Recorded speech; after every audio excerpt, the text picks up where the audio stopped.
திருவண்ணாமலை காப்பு காட்டு பகுதியில் இருந்து தண்ணீர் தேடி ஊருக்குள் வரும் மான்கள் தவறி கிணற்றுக்குள் விழுவதும் விபத்துகளில் சிக்கி உயிரிழப்பதும் தொடர்கதையாகி வருவதாக அப்பகுதி மக்கள் குற்றம் சாட்டியிருக்கிறார்கள். இதுகுறித்த ஒரு செய்தி தொகுப்பை பார்க்கலாம். திருவண்ணாமலையை அடுத்த சொரகுளத்தூரில் உள்ள கௌத்திமலை மற்றும் சொரகுளத்தூர் காப்புக்காட்டு பகுதிகளில் பல்வேறு வகையான மான்கள் உள்ளன.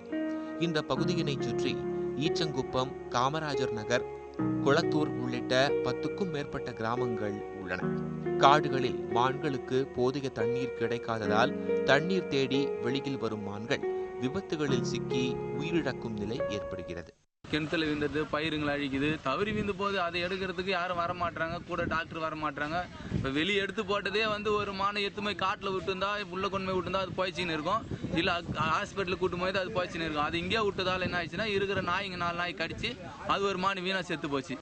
காமராஜர் நகர் மற்றும் ஈச்சங்குப்பம் பகுதியில் உள்ள விவசாய நிலங்களில் தண்ணீரை தேடிச் சென்ற மான்கள் கிணற்றில் விழுந்ததாக கிராம மக்கள் தகவல் அளித்தும் வனத்துறையினர் அலட்சியத்துடன் நடந்து கொண்டதாக கூறுகின்றனர் இந்த பகுதி மக்கள்.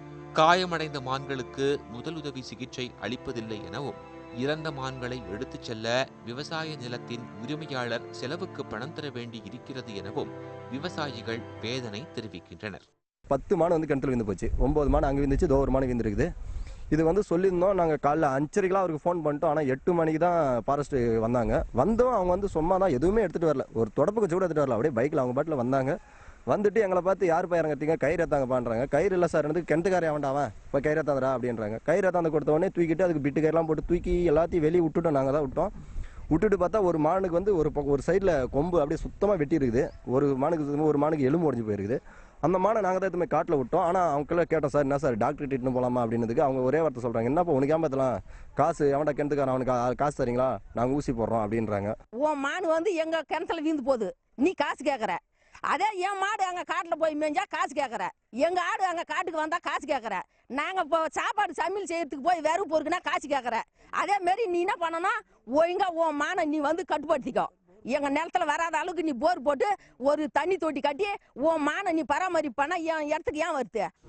வறட்சியின் பிடியில் சிக்கியுள்ள காப்புக்காட்டு பகுதியில் சிறு சிறு குட்டைகள் அமைத்து தண்ணீர் நிரப்பி வனவிலங்குகள் ஊருக்குள் வராமல் தடுக்க வேண்டும் எனவும், மான்களை காப்பாற்ற வனத்துறையினர் உரிய நடவடிக்கை எடுக்க வேண்டும் எனவும் இந்த பகுதி மக்கள் வேண்டுகோள் விடுத்துள்ளனர். பண்ணை குட்டைகள், தற்காலிக தொட்டிகள் அமைத்து மான்களுக்கு மற்றும் காட்டு வன தேவையான குடிதண்ணீர் வசதியை ஏற்படுத்தி தர வேண்டும் என்பதே கிராம மக்களின் கோரிக்கையாக உள்ளது.